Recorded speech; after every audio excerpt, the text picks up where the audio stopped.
Hello welcome back to Gaikwad family YouTube channel. ಇವತ್ತು ಸಿಂಪಲ್ಲಾಗಿ chicken ಗ್ರೇವಿನ ಹೇಗೆ ಮಾಡ್ಕೊಳ್ಳೋದು ಅಂತ ನಾನು ನಿಮಗೆ ತೋರಿಸ್ಕೊಡ್ತೀನಿ. ನಾವು ಮುಸ್ಲಿಮ ರಂಜಾನ್ ವಿಶ್ ಮಾಡಕ್ಕೆ ನಮ್ಮ ಮನೆಗೆ ಇವತ್ತು ರಿಲೇಷನ್ಸ್ ಬಂದಿದ್ದರು. ಸೊ ಹಾಗಾಗಿ ಅವರಿಗೋಸ್ಕರ ಚಿಕನ್ ಮಾಡಬೇಕು ಅಂತ ನನಗೆ ಹೇಳಿದ್ರು. ಸೊ ನಾನು ಇಲ್ಲಿ ತೊಗೊಂಡಿದ್ದೀನಿ ಒಂದು ಫುಲ್ ಕೋಳಿ ಚಿಕನು ಮತ್ತು 4 ಟೊಮೆಟೊ, ಕಾಯಿ, ಶುಂಠಿ ಬೆಳ್ಳುಳ್ಳಿ, ಆಮೇಲೆ ಕೊತ್ತಂಬರಿ ಸೊಪ್ಪು, ಪುದೀನ ಮತ್ತು 2 ಈರುಳ್ಳಿ ಕಟ್ ಮಾಡ್ಕೊಂಡಿದ್ದೀನಿ ಮತ್ತು 2 ಟೊಮೊಟೊನ ಕೂಡ ಕಟ್ ಮಾಡ್ಕೊಂಡಿದ್ದೀನಿ.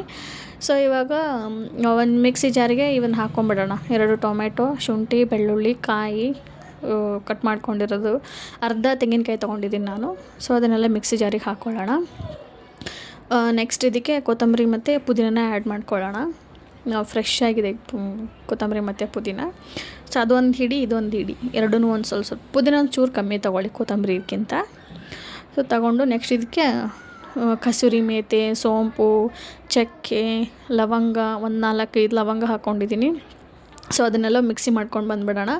ಪಾತ್ರೆ ಕಾಯಕ್ಕಿಟ್ಟಿದ್ದೀನಿ ಒಲೆ ಮೇಲೆ. ಅಷ್ಟರಲ್ಲಿ ಮಮ್ಮಿ ರೊಟ್ಟಿ ಕೂಡ ರೆಡಿ ಮಾಡ್ತಾಯಿದ್ರು.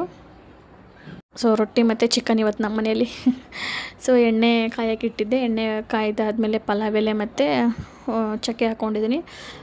ಚಿಕನ್ನ ಡೈರೆಕ್ಟಾಗಿ ಎಣ್ಣೆಗೆ ಹಾಕೋ ಮಮ್ಮಿ ಫಸ್ಟು.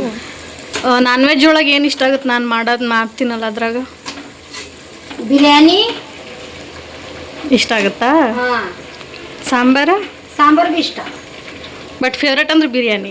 ಫೇವ್ರೇಟ್ ಅಂದ್ರೆ ಬಿರಿಯಾನಿ. ದಮ್ ಬಿರಿಯಾನಿ. ನಾ ಫಸ್ಟು ಈರುಳ್ಳಿ ಟೊಮೆಟೊ ಹಾಕ್ಕೊಂಡು ಒಗ್ಗರಣೆನೂ ಕೊಟ್ಕೊಬೋದು. ಬಟ್ ನಾನು ಇಲ್ಲಿ ಡಿಫ್ರೆಂಟಾಗಿ ಮಾಡ್ತಾಯಿದ್ದೀನಿ. ಚಿಕನ್ ಒಂದು 20% ಬೆಂದಾದಮೇಲೆ ಅದಕ್ಕೆ ಈರುಳ್ಳಿ ಮತ್ತು ಟೊಮೆಟೊನ ಆ್ಯಡ್ ಮಾಡ್ಕೊತಾ ಇದ್ದೀನಿ. ಸೊ ಅದು ಕೂಡ ಕಂಪ್ಲೀಟಾಗಿ ಬೆಂದು ಹೋಗ್ಬಿಡುತ್ತೆ. ಅದಾದಮೇಲೆ ರುಬ್ಬಿಟ್ಟಿರುವಂಥ ಮಸಾಲಾನ ಇದಕ್ಕೆ ಆ್ಯಡ್ ಮಾಡ್ಕೊತಾ ಇದ್ದೀನಿ. ಇದು ಹಾಕ್ಕೊಂಡು ಸ್ವಲ್ಪ ಉಪ್ಪು ಹಾಕ್ಕೊಂಡು ನಂತರ ಚಿಕನ್ ಮಸಾಲ 1-2 ಟೇಬಲ್ ಸ್ಪೂನ್ ಹಾಕ್ಕೊಂಡಿದ್ದೀನಿ. ನಾನಿಲ್ಲಿ ಬಳಸಿದ್ದು Teju chicken masala. So next ಧನಿಯಾ ಪೌಡರು, ಹಾಗೆ ಖಾರ ಮತ್ತು ಗರಂ ಮಸಾಲ ಕೂಡ ಹಾಕ್ಕೊಂಡಿದ್ದೀನಿ.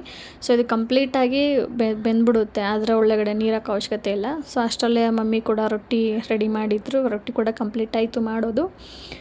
ಚಿಕನ್ಗೆ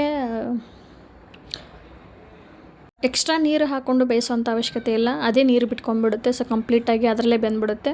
ಸೊ ಮಮ್ಮಿ ಕೂಡ ರೊಟ್ಟಿ ಮಾಡಿದ್ರು. ಫೈನಲಾಗಿ ಫ್ಯಾಮಿಲಿ ಮೆಂಬರ್ಸ್ ಎಲ್ಲ ಕೂತ್ಕೊಂಡು ಊಟ ಮಾಡಿದ್ವಿ. ಎಲ್ಲರೂ ಚೆನ್ನಾಗಾಗಿದೆ ಅಂತ ಹೇಳಿದ್ರು. ರೆಡ್ ಟಿ ಶರ್ಟು ನಮ್ಮ ಹಸ್ಬೆಂಡು ಗೊತ್ತಾ ಇದೆ. ಅವ್ರ ಪಕ್ಕದಲ್ಲಿ ಕೂತಿರೋರು ನಮ್ಮ ಮಮ್ಮಿ ಅಣ್ಣ ಇವರೇ ಅಣ್ಣ. ಮತ್ತು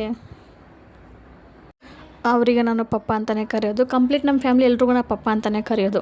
ಎಕ್ಯುರೇಟಾಗಿ ಇವ್ರಿಗೆ ಅಂತ ನಾನು ಹೇಳಲ್ಲ. ಸೊ ಹಾಗೆ ಕಂಪ್ಲೀಟಾಗಿ ನಾನು ಎಲ್ರಿಗೂ ಪಪ್ಪ ಅಂತಲೇ ಕರೆಯೋದು. ಇವ್ರ ಪಪ್ಪ ಗೊತ್ತೇ ಇದೆ. ಆ್ಯಂಡ್ ನೆಕ್ಸ್ಟ್ ಇವ್ರು ಬಂದು ಮಮ್ಮಿ ಇದ್ದಾರಲ್ವ, ಅವ್ರ ತಂಗಿ ಗಂಡ. ಇವ್ರಿಗೂ ಪಪ್ಪ ಅಂತಲೇ ಕರಿತೀನಿ. ಹೇಳಿದ್ನಲ್ಲ, ಎಲ್ರಿಗೂ ಪಪ್ಪ ಅಂತಲೇ ಕರೆಯೋದು. ಸೊ ಎಲ್ಲರೂ ಡಿಸ್ಕಸ್ ಮಾಡ್ತಿದ್ದು ನನ್ನ ಯೂಟ್ಯೂಬ್ ಚಾನಲ್ ಬಗ್ಗೆ. ಅಂದರೆ ಯೂಟ್ಯೂಬ್ ಚಾನಲ್ ಮಾಡಿದ್ದೀನಿ, ಎಲ್ಲರೂ ನೋಡಿದಾರ ಇಲ್ವಾ, ಹಾಗೆ ಗಾಯಕ್ವಾಡ್ ಫ್ಯಾಮಿಲಿ ಅಂತ ಇದೆ ಅಂತ ಹೇಳ್ಬಿಟ್ಟು ಎಲ್ಲರೂ ಮಾತಾಡ್ತಾಯಿದ್ರು. ಸೊ ಇವತ್ತಿನ ವೀಡಿಯೋ ಇಷ್ಟ ಆಗಿತ್ತು. ಸಿಗ್ತೀನಿ ನೆಕ್ಸ್ಟ್ ವೀಡಿಯೋದಲ್ಲಿ. ಬಾಯ್.